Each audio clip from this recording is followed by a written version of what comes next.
Hola, esto es Radio Sefarad y estas son las noticias comentadas un día más por Jorge. Hola. ¿Qué tal, Alejandro? Vamos con los titulares del día. El gobierno israelí acusa de distorsionar la historia al coordinador de Naciones Unidas, Mladenov. Al-Fatah acusa a Hamás de agresiones y secuestros de cara a la celebración de elecciones municipales palestinas. Turquía seguirá con sus operaciones militares en Siria contra los kurdos, pese a la advertencia estadounidense. Daesh anuncia la muerte del jefe del califato en Siria, portavoz y cerebro de las operaciones terroristas en el extranjero. Tras las noticias, vendremos con la agenda cultural y con Raquel. Empezamos con la primera noticia. El gobierno israelí ha criticado duramente este martes al coordinador especial de Naciones Unidas para el proceso de paz en Oriente Próximo, Nikolai Mladenov, al que ha acusado de distorsionar la historia con sus últimas declaraciones sobre los asentamientos. Mladenov afirmó el lunes que las posibilidades de reanudar el proceso de paz son inexistentes, apuntando a la construcción de asentamientos por parte de Israel y la falta de autoridades legítimas en la Franja de Gaza. En respuesta, la oficina del primer ministro de Israel, Benjamín Netanyahu, ha recalcado que los judíos han estado en Jerusalén, Judea y Samaria, nombre bíblico de Cisjordania, desde hace miles de años y su presencia allí no es un obstáculo para la paz. El obstáculo para la paz es el intento interminable de negar la conexión del pueblo judío con partes de su territorio histórico y la obstinada negativa a reconocer que no son extranjeros allí, agregó. La demanda palestina de que el futuro Estado de Palestina sea limpiado étnicamente de judíos es indignante y Naciones Unidas debería condenarlo en lugar de adoptarla, recalcó. Bueno, aquí se ve que las palabras de Mladenov no han caído nada bien al gobierno de Netanyahu, aunque a mí personalmente me parece que no fueron tan duras de condena a Israel, bastante más de lo mismo de lo que supone las distintas agencias y enviados que tiene Naciones Unidas. En todo caso, supongo que, por ejemplo, las declaraciones de la UNESCO respecto a que el muro de las lamentaciones o el muro occidental, como lo llamamos los judíos, no tiene nada que ver con el mundo judío. Yo creo que eso sí es mucho más ofensivo que las declaraciones de Mladenov, al que citábamos ayer cuando decía de que estas convocatoria de elecciones municipales era una oportunidad para los palestinos y bueno, sí. Pensábamos que era un pensamiento un poco naif. Lo que sí es cierto, o por lo menos, no sé si es cierto, pero por lo menos me apunto a esa crítica, es que las condiciones que ponen los palestinos para su Estado y que esté libre de judíos, o sea, lo que quieren es unas negociaciones para que, en todo caso, el territorio que corresponda a los palestinos, pues allí no quede ningún judío. Cosa que en un tratado de paz, pues es bastante extraño y aparte sería una condición que no se aplica en ningún tratado de paz en ninguna parte. O sea, nadie impone que tiene que irse la población que esté en ese sitio para que se firme un tratado de paz o una separación. Si observamos, yo que sé, la separación entre Chequia y Eslovaquia, o Sudán del Sur del resto de Sudán, o Timor Oriental del resto de los países de la zona de los que se ha separado, pues no se ha dado este desplazamiento o éxodo étnico que pretenden los palestinos. O sea, ponen como condición de que el terreno que les corresponde a ellos, pues ahí no va a quedar ni un judío. Cosa que es bastante extraña. El único territorio donde no existe ningún judío es un territorio justamente que abandonaron los judíos de Israel en la Franja de Gaza cuando hicieron la desconexión en 2005 con la pretensión de que pudieran organizarse y llevar a cabo digamos, las operaciones preliminares a un Estado, una autogestión total, y lo único que han conseguido es que desde Gaza se hostigue constantemente, se lancen cohetes, se construyan túneles de terror y se lancen operaciones terroristas contra los judíos en Israel. Con lo cual, esta limpieza étnica, que ese es el término más duro que se puede aplicar a esta política, pues tendría que ser muy condenado por Naciones Unidas, y en cambio Mladenov ni lo menciona, no se le pasa por la mente de tener alguna crítica a las posiciones palestinas en este sentido. Seguimos. Al-Fatah, en el sur de la Franja de Gaza, ha acusado este martes a Hamás de agresiones y acoso verbal antes de la celebración de las elecciones municipales, señalando que esta formación islamista pretende perpetuar el conflicto entre ambas facciones e intervenir en los comicios. Según el partido gobernante en Ramallah, unos enmascarados secuestraron a su coordinador electoral y lo trasladaron a un lugar no identificado, donde fue interrogado sobre las elecciones antes de dejarle libre con varias heridas. Añaden que otros candidatos también han sido amenazados. Por su parte, el portavoz de Hamás ha condenado los intentos de Al-Fatah de implicar a Hamás en los conflictos internos del partido, apuntando a una disputa entre dos listas de la formación. Sí, bueno, y esto es el complemento de la noticia anterior, porque dijimos que este mismo enviado Mladenov era el que había dicho que estos comicios eran una oportunidad para la reconciliación palestina. Bueno, pues no han pasado ni 24 horas y aparte de los problemas del propio Mladenov con los países donde visita, como Israel, están los problemas dentro de los palestinos, entre las dos facciones más reconocibles, que no son las únicas. Porque aparte de Al-Fatah y aparte de Hamás hay otros movimientos como la Yihad Islámica, como el propio Daesh, etcétera, que pugnan por hacerse con el poder del pueblo palestino. Lo que pasa que en estos momentos, geográficamente, pues hay como dos zonas que también están totalmente separadas, lo que sería el West Bank, la Cisjordania o Judea y Samaria, según los israelíes o los judíos, y la Franja de Gaza. La Franja de Gaza bajo hegemonía total de Hamás y la Cisjordania bajo control de la autoridad palestina dirigida por el partido de Al-Fatah. Lo que pasa es que Al-Fatah, a pesar de tener esa pretendida imagen de moderado y de moderno y de menos afín al Islam, pues justamente esas cosas que se ven como positivas desde Occidente son las que le hacen menguar puntos en la población palestina después de todos estos años de tremendos fracasos en el liderazgo palestino. La gente lleva más de 20 y pico de años viviendo bajo control palestino y ven que las cosas no mejoran, ven que la corrupción se adueña de todo. No es que se va adueñando, sino que desde el principio todo ha sido corrupción, todo ha sido cuentas suizas para los dirigentes y miseria para los demás. Así que a la desesperada huyen hacia soluciones, digamos, el populismo de la zona, que podría interpretarse como Hamás, que es un buen reemplazo a Daesh, no llega a la crueldad de Daesh con sus propios ciudadanos, como ellos de Daesh que van decapitando a todo aquel que les parece medio fuera de su formación. Pero los de Hamás también son gente muy agresiva y en terrenos donde dominan, como la Franja de Gaza, pues han aniquilado cuando subieron al poder a 200 personas en una noche de Al-Fatah, no a israelíes, no a judíos, a gente palestina que piensa de otra manera.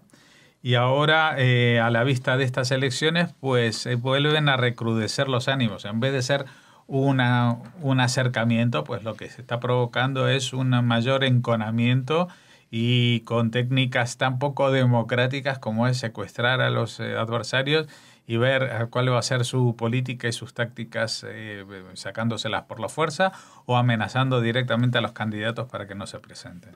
Continuamos con Turquía, que mantendrá las operaciones contra las milicias kurdas en Siria. Dejó claro hoy su presidente, Recep Tayyip Erdogan, desoyendo las crecientes preocupaciones de Estados Unidos de que ello pueda afectar a la guerra contra Daesh. Un portavoz de las milicias kurdas del norte de Siria declaró que el objetivo del Estado turco es aplastar a la población kurda de la región y reemplazarla con extremistas islámicos, y consideró a Turquía como una fuerza de ocupación en Siria. La lucha contra Daesh en Siria será uno de los temas que tratarán el presidente estadounidense Barack Obama con el líder turco al margen de la cumbre del G20 que comienza este domingo en China. Sí, bueno, esto lo habíamos dicho y lo vamos a reiterar y cada vez la imagen va quedando más clara. Hace poco más de un mes hubo un supuesto golpe de Estado contra Recep Tayyip Erdogan, al que yo tengo mis serias dudas si fue un golpe o un autogolpe de Estado, porque la reacción fue tremenda y se ha hecho con absolutamente todos los aparatos del poder, desde no solamente los aparatos políticos, también judiciales, policiales, militares, de la educación y de los medios de comunicación. No hay sector, incluso dentro de lo que es el sector empresarial, también ha hecho una purga. Y ahora no solamente que dentro de Turquía se ha consolidado como líder absoluto e irreprochable, pues sino que ahora sale por primera vez, porque esta guerra lleva 5 años, a las puertas de su casa.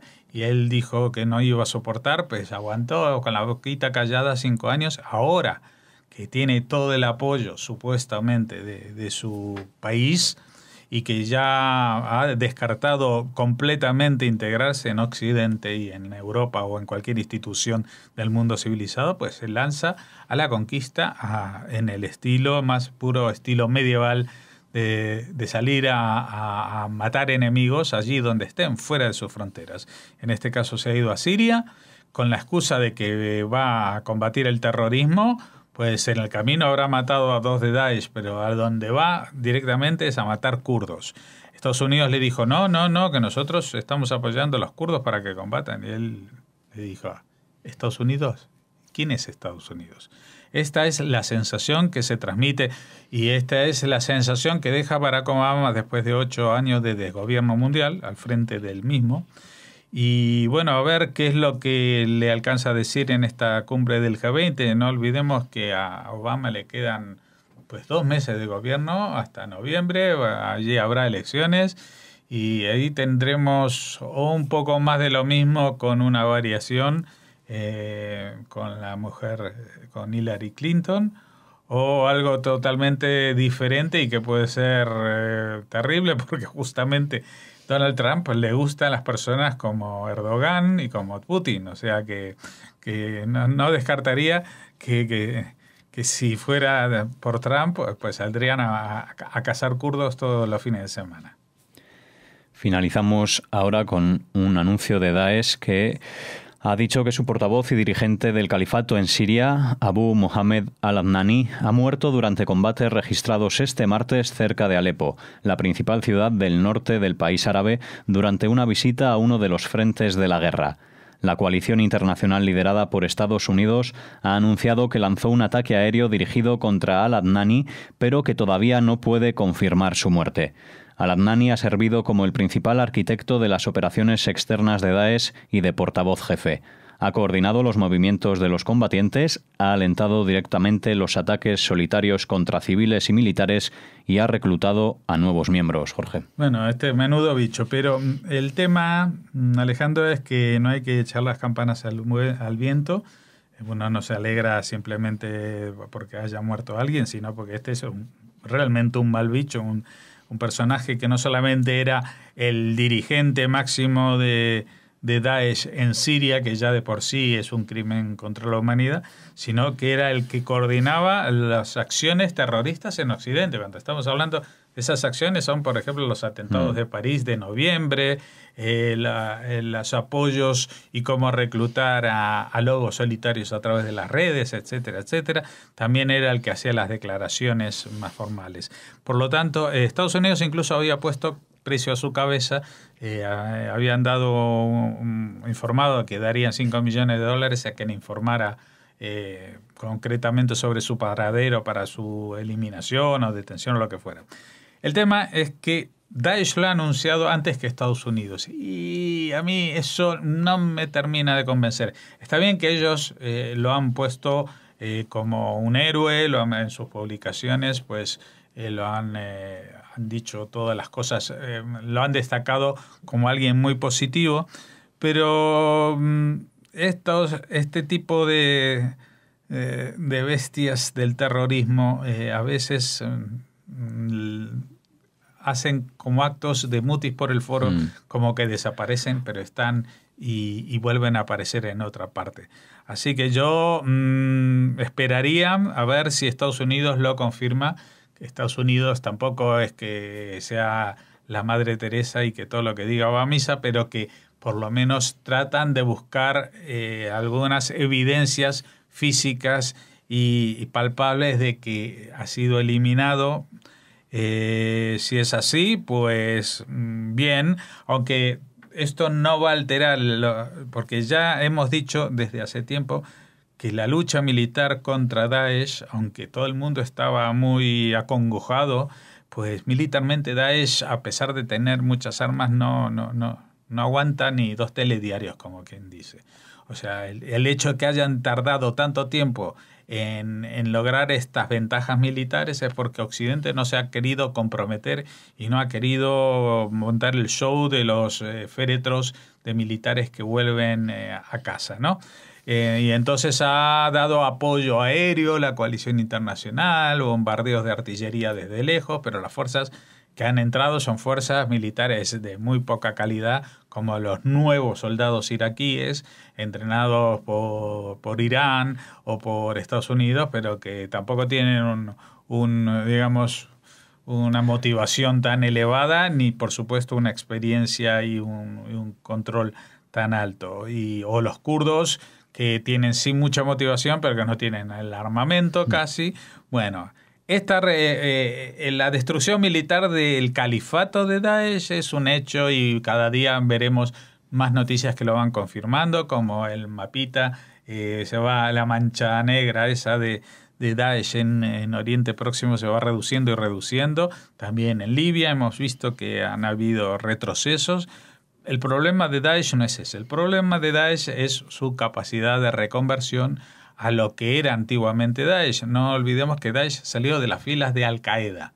Y Al-Qaeda y el modo de actuar de Al-Qaeda en los atentados terroristas contra Occidente de forma indiscriminada y de forma espectacular, que empezaron, digamos, o por lo menos mediáticamente con las Torres Gemelas, aquí con los trenes de Atocha, en Londres con los atentados en el metro, y siguieron con todos estos mini atentados de ataques con cuchillos, disparos y otro tipo de acciones como esta. Esto va a seguir y se va a intensificar, porque lo que no van a tener es una base operacional, pero sí sigue esta ideología de la muerte y la locura, va a seguir vigente durante un tiempo, mientras el mundo árabe siga apoyándolo ideológicamente, porque esto no se sustenta en el aire. Hay gente que está pagando para que esto exista.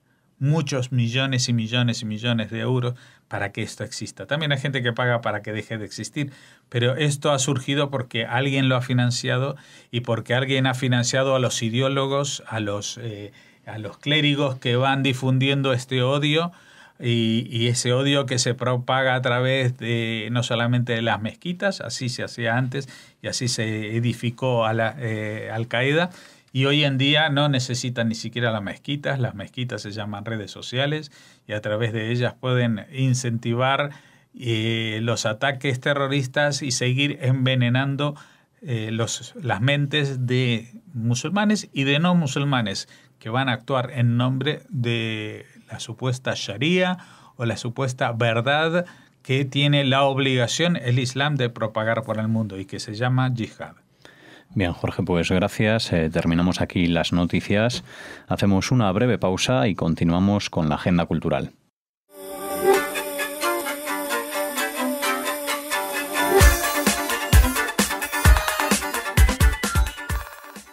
Continuamos, oyentes de Radio Sefarad, ahora con la agenda cultural y con Raquel. Hola, ¿cómo estás? Hola, Alex. Hola a todos los oyentes. Bueno, cuéntanos qué nos traes hoy para la agenda. Seguimos recorriendo las actividades de la 17ª Jornada Europea de la Cultura Judía, que ya saben, el día clave es el 4 de septiembre, el domingo, pero se celebran un montón de actividades y de iniciativas antes y después de este 4 de septiembre. En este caso nos vamos a ir a Asturias. porque allí la comunidad israelita del Principado de Asturias organiza en Oviedo 2 actividades para celebrarlo. La información nos la ha hecho llegar su presidenta Aida Oceransky, a quien saludamos desde aquí, porque sabemos que es oyente de Radio Sefarad. Bueno, habrá una jornada de puertas abiertas de la sinagoga. Siempre desde esta comunidad judía pues quiere tender puentes hacia la sociedad ovetense y asturiana en general, y qué mejor que hacerlo aprovechando esta 17ª jornada. Además de poder conocer la sinagoga, podrá visitarse una exposición sobre libros judíos referidos a las lenguas de los judíos en todo el mundo. Ya saben que esta 17ª jornada está dedicada a las lenguas del judaísmo. Asimismo, se podrá ver la mini exposición permanente de la sinagoga llamada Etz Haim, con elementos de la liturgia judía y sus fiestas, algunos de los cuales han sido recuperados de una sinagoga en Chernobyl, en Bukovina, quemada por los nazis, cuyo territorio actualmente pertenece a Ucrania. Y además de esta visita guiada, de esta jornada de puertas abiertas en la sinagoga, la comunidad israelita de Asturias nos invita a diferentes disertaciones y coloquios sobre varias lenguas de los judíos. Serán conferencias a cargo de Sara Álvarez, profesora de Lengua y Literatura Española.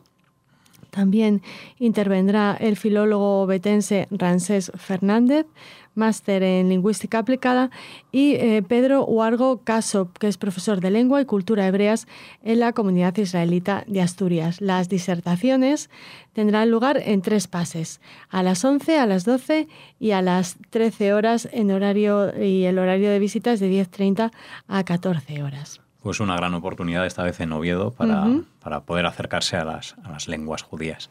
Y seguimos con esas oportunidades de conocer el legado tangible e intangible de los judíos españoles. En este caso nos vamos a Plasencia, a Cáceres. Bueno, vamos a Extremadura. Allí celebran esta jornada con una visita guiada por el cementerio judío del Berrocal y por la judería local, que tendrá lugar el mismo 4 de septiembre con salida desde la Oficina Municipal de Turismo. El cementerio judío de Plasencia es la única necrópolis judía constatada documentalmente en Extremadura, o sea que tiene un valor histórico importantísimo.